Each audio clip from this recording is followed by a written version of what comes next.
And we're back to learning Photoshop in a year, day 309. Let me show the basics of the dodge tool. You can find it right here. Short key is O. O is the shortcut for the entire toolbox. So if you see a different tool, just press O and then right click on this box and then you should find it.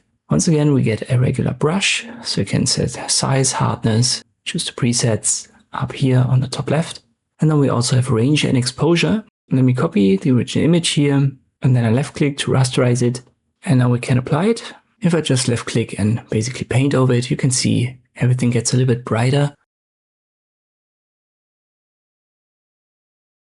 With the range, we are targeting currently the midtones, and the exposure is the intensity. It's set to 50%. Most impactful is when you pick the highlights. Now it's way brighter, and least impactful are the shadows, at least for this specific image. And it's usually like a rule of thumb, you could say.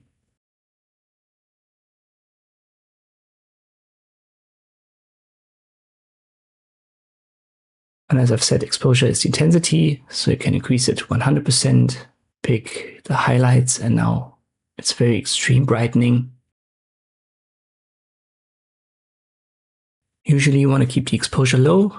I would say like up to 50%.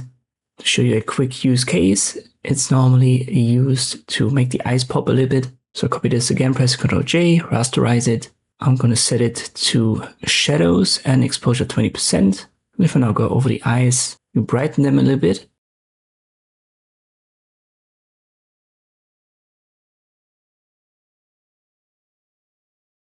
And it's not that intense, so that it still looks natural. And if we compare to the original, it is a huge improvement. Sometimes you want to also go to the midtones and try it, but that's already a little bit too intense, I think.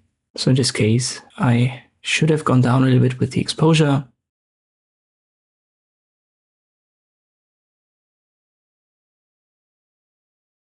And if we choose the highlights and do it again, you can see this is totally unnatural. So I would advise you to try that. For making eyes pop, it's usually the shadows at around 20%, midtones maybe a little bit lower. And then you can make the eyes pop using this dodge tool.